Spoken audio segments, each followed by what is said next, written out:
ભાજપના અન્ય ઉમેદવારોએ પણ વિજય મુહૂર્તમાં ફોર્મ ભર્યા. વાજતે ગાજતે ઉમેદવારો ફોર્મ ભરવા નીકળ્યા. ચૂંટણીનો માહોલ બરાબરનો જામ્યો છે, ત્યારે હવે સમય આવ્યો છે ઉમેદવારી નોંધાવવાનો. અલગ અલગ સ્થળોએ ભાજપના ઉમેદવારોએ સમર્થકોના સહેલાબ સાથે ફોર્મ ભરવા નીકળ્યા છે. ભરૂચના ભાજપના ઉમેદવાર મનસુખ વસાવાએ ઉમેદવારી નોંધાવી. ફોર્મ ભરતા પહેલા મનસુખ વસાવાએ વિશાળ રેલી યોજી હતી. વસાવા ફોર્મ ભરવા પહોંચ્યા ત્યારે ભાજપના નેતાઓ પણ હાજર રહ્યા. અમદાવાદ પૂર્વના ભાજપના ઉમેદવાર હસમુખ પટેલે વિજય મુહૂર્તમાં પોતાનું ઉમેદવારી પત્ર ભર્યું.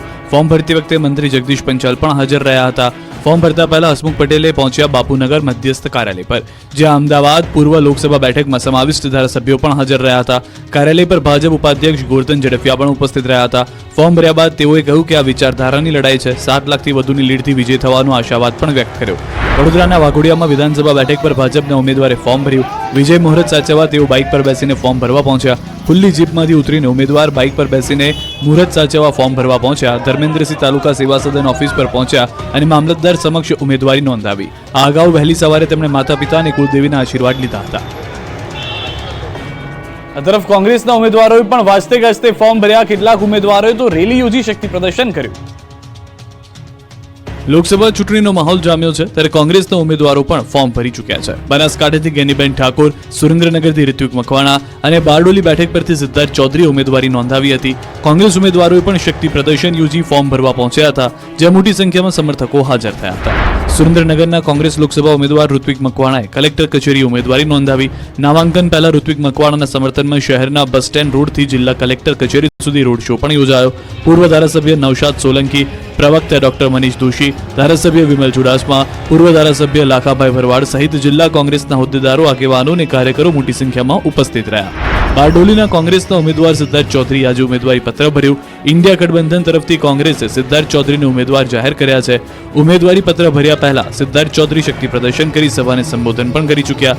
ચૌધરીએ આશા વ્યક્ત કરી કે તેઓ 50,000 મતથી વિજયી થશે. ફોર્મ ભર્યા પહેલા સિદ્ધાર્થ ચૌધરીએ મોટી સંખ્યામાં સમર્થકો સાથે મહારેલી યોજી. રેલીમાં હજારોની સંખ્યામાં સમર્થકો ઉમટી પડ્યા હતા. તીખા તેવર સાથે દેખાતા ગેનીબેન ઠાકુરની આંખોમાં આજે આંસુ આવ્યા. હે કૃષ્ણ કનૈયા મારી નાવ તારજે, એવું કહીને ગેનીબેન રડી પડ્યા. સામાન્ય રીતે પ્રચાર દરમિયાન ગેનીબેન ઠાકુર અલગ જ અને આક્રમક તેવરમાં દેખાતા હોય છે, પરંતુ આજે ફોર્મ ભરતા પહેલા ગેનીબેન ભાવુક થઈ ગયા. ગેનીબેન ઠાકુર પોતાને મળેલી લોકસભાની ટિકિટ સાથે જોડાયેલી વાત કહેતી વખતે રડી પડ્યા. બનાસકાંઠાના મતદારોને આકર્ષવા માટે ગેનીબેન ઠાકુર પોતાની વાત કહેતા હતા અને ડૂમો ભરાઈ આવ્યો હતો. ટિકિટ સાથે જોડાયેલી વાત કહેતી વખતે ગેનીબેન આંસુને રોકી શક્યા નહોતા. ગેનીબેને કહ્યું, બનાસકાંઠાની પ્રજાના ભરોસે મને ટિકિટ મળી છે, ત્યારે હે ભગવાન મારી નાવ તારજે. બનાસકાંઠાની પ્રજાના ભરોસે જ્યારે મને ટિકિટ આપી દે ત્યારે હે ભગવાન કૃષ્ણ કનૈયા મારી નાવ તારજે અને મારા બનાસકાંઠાને સુરક્ષિત રાખજે અને ભાઈચારાની ભાવના રાખજે. આટલું કઈ નિર્મૂળ જય હે ભારત. અગાઉ વાવના ધારાસભ્ય અને બનાસકાંઠાના કોંગ્રેસના ઉમેદવાર ગેનીબેન ઠાકોર ઉમેદવારી ફોર્મ ભરવા જતા પહેલા પૂજા અર્ચના કર્યા, ટ્રેક્ટરની મુસાફરી કરી અને અંતમાં તેમણે ફોર્મ ભરતા પહેલા પાલનપુરના ચડોતરામાં સભાને સંબોધિત કરી હતી. ગેનીબેને મતદારોને રીઝવવા માટે અને બનાસકાંઠાના વિકાસની વાતો કરી હતી. ગેનીબેને ફોર્મ ભરતા પહેલા તેમણે ભાભરની આનંદધામ ગૌશાળામાં આનંદ પ્રકાશ બાપજી અને 12 જ્યોતિર્લિંગના દર્શન કર્યા હતા. બાદમાં ગેનીબેને સણાધર ખાતે અંબાજી માતાના દર્શન કરી આશીર્વાદ લીધા.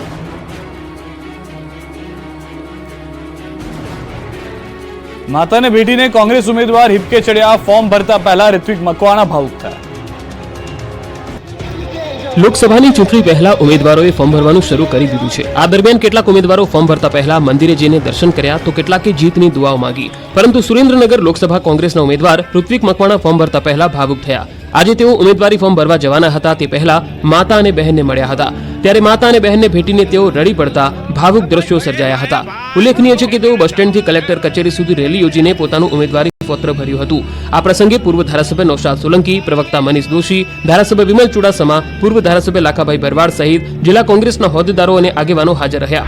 આ તરફ બનાસકાંઠા કોંગ્રેસના ઉમેદવાર ગેનીબેન ઠાકોર પણ અલગ અંદાજમાં દેખાયા. હંમેશા કંઈક નવું કરવા જાણીતા ગેનીબેન અલગ અંદાજમાં ફોર્મ ભરવા નીકળ્યા. મોટી સંખ્યામાં સમર્થકો સાથે ગેનીબેન ટ્રેક્ટરમાં બેસીને ફોર્મ ભરવા માટે નીકળ્યા. ગાડીઓના મોટા કાફલા સાથે ટ્રેક્ટરમાં સવાર થઈને ગેનીબેને શક્તિ પ્રદર્શન કર્યું. ફોર્મ ભરતા પહેલા તેમણે ભાભરની આનંદધામ ગૌશાળામાં આનંદ પ્રકાશ બાપજી અને 12 જ્યોતિર્લિંગના દર્શન કર્યા હતા. બાદમાં ગેનીબેને સણાદર ખાતે અંબાજી મંદિરના દર્શન કરી આશીર્વાદ લીધા. ત્યારબાદ ટ્રેક્ટરમાં સવાર થઈને સભા સ્થળે જવા રવાના થયા. ચોઘડિયું સાચવવા ઉમેદવાર બાઇક લઈને ભાગ્યા. વાઘોડિયા વિધાનસભા બેઠકના ઉમેદવારે ભર્યું ફોર્મ. સમર્થકો સાથે ખુલ્લી જીપમાં પહેલા સવાર થયા. મોટી સંખ્યામાં સમર્થકો આવી જતા નેતાજીને ખબર જ ન રહી કે વિજય મુહૂર્તનો સમય થઈ ગયો છે. વિજય મુહૂર્ત સાચવવા બાઇક પર સવાર થઈને આવ્યા વાઘોડિયા વિધાનસભા બેઠકના ધર્મેન્દ્રસિંહ. વાઘોડિયા વિધાનસભા બેઠકના ભાજપ ઉમેદવાર બાઇક પર સવાર થઈને ફોર્મ ભરવા પહોંચ્યા. આમ તો ધર્મેન્દ્રસિંહ સમર્થકો સાથે ખુલ્લી જીપમાં સવાર થઈને ફોર્મ ભરવા જતા હતા, પરંતુ વિજય મુહૂર્ત સાચવવાનું હોવાથી તેઓ તાત્કાલિક અસરથી બાઇક પર સવાર થયા અને તાલુકા સેવા સદન પહોંચ્યા. તેમણે મામલતદાર સમક્ષ પોતાની ઉમેદવારી નોંધાવી. બાઇક પર સવાર થઈને આવેલા ઉમેદવારોનો વિડીયો સામે આવ્યો છે.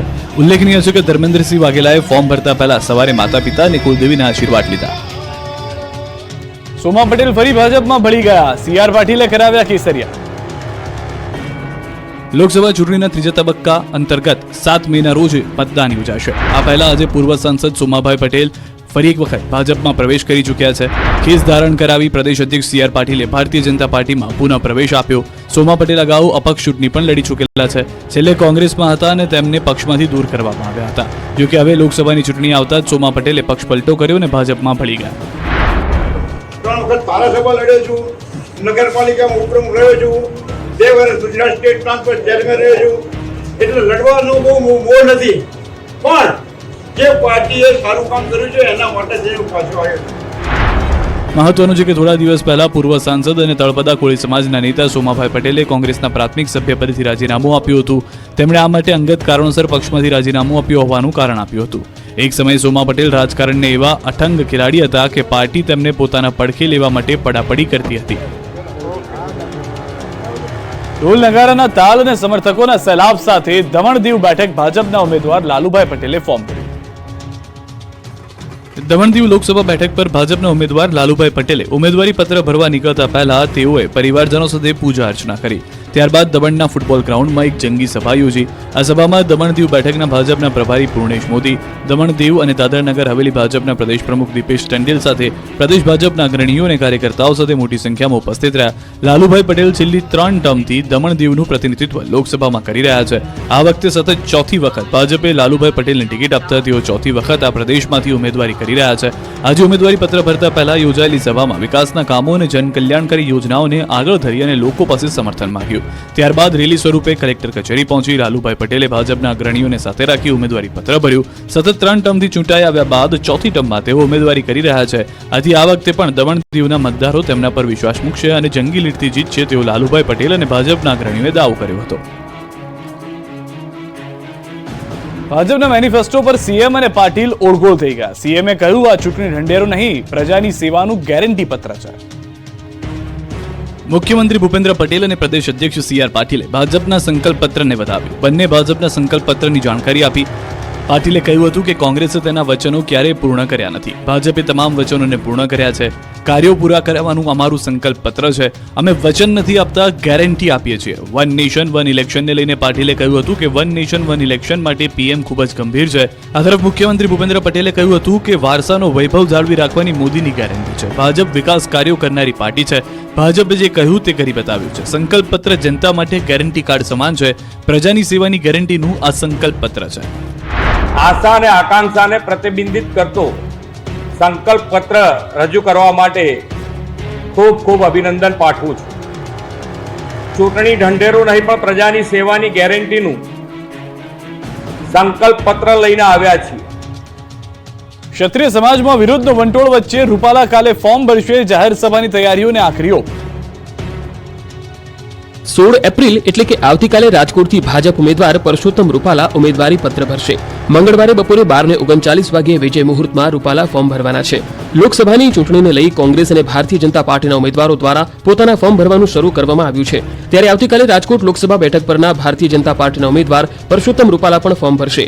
આવતીકાલે સવારે 9 વાગ્યે જાગનાથ મંદિર ખાતે દેવી દેવતાઓના દર્શન કર્યા બાદ પરસોત્તમ રૂપાલા દ્વારા સમર્થન રેલી યોજવામાં આવશે. સમર્થન રેલી જાગનાથ મંદિરથી શરૂ થઈ યાજ્ઞિક રોડ ખાતેથી પસાર થઈને બહુમાળી ભવન ચોક ખાતે પૂર્ણ થશે. ત્યારબાદ સવારના 10:30 વાગે બહુમાળી ભવન ચોક ખાતે પરસોત્તમ રૂપાલાના સમર્થનમાં જાહેર સભા યોજવામાં આવશે.